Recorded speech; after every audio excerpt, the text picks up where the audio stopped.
The G&G lever action AR platform airsoft rifle, or LevAR for short, is the latest sensation in the airsoft community, and for good reason. This lever action marvel combines the nostalgic charm of the Old West with the modern versatility of an AR platform. But how does it stack up, and which version should you go for? The 15-inch or the 7? Let's dive in. The LevAR is a gas-powered lever action rifle that screams innovation. Compatible with G&G M4 AR-15 AEG upper receivers, it offers almost limitless customization options. Whether you want to channel your inner cowboy or prefer the sleek tactical look, the LevAR has you covered. From the full metal upper receiver, rail, outer barrel flash hider and lower receiver combined with the underlever, it's solidly well made, well put together and feels incredible, very little wobble. Utilising a stock AR platform also means there are a plethora of M4 magazines out there ready to fit. From its own bespoke 35 round magazine, maybe just the standard M4 magazine, or want to go a bit more ridiculous, how about a nutsack? This model is the long-range sniper's dream. With a birdcage style flash hider and a longer barrel, it provides excellent accuracy and range. Perfect for those who like to pick off targets from a distance. In testing using Ultra Air Red, it was able to hop 0.5 gram BBs over 60 meters, and fairly accurately too. It was also tested using stock green gas and .3s and was pretty much doing exactly the same. The compact compensator and shorter barrel make this version ideal for close quarters combat. It's agile, easy to manoeuvre and packs a punch in tight spaces, all while not skimping on range or accuracy. We have been advised that the stock inner barrel is of the 608mm flavour, so there is an area where a little FPS and accuracy can be gained. G&G have also fitted a Firefly style split hop bucking, which you will either love or hate. So both versions are highly customizable thanks to their compatibility with G&G M4 AEG upper receivers.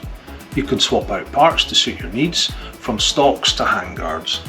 The 15-inch version does lean more towards the designated marksman rifle, or DMR, while the 7-inch is perfect for more a scout rifle setup. Swapping this is a breeze. Pop out the front body pin,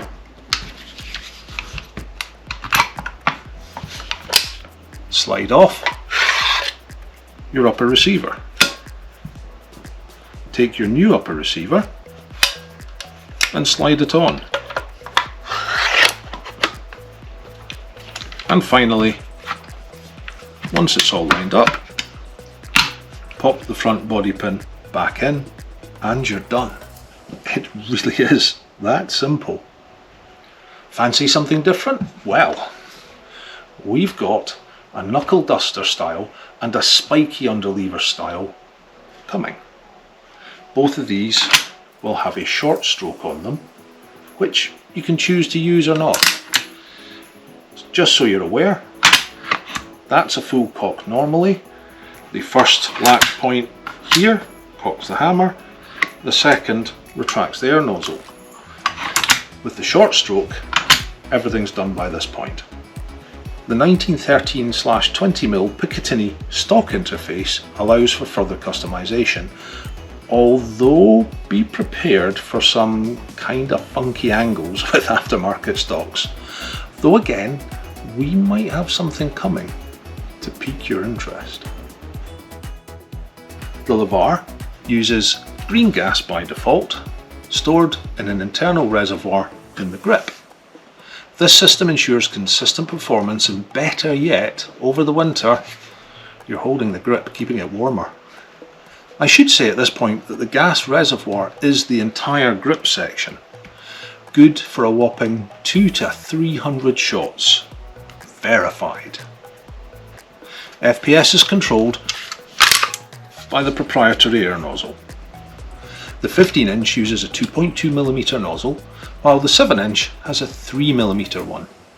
This gives a good 330 FPS on the 15 and around 315 on the 7, though swapping that 3mm nozzle into the 15-inch boosted the FPS to around 380 to 390.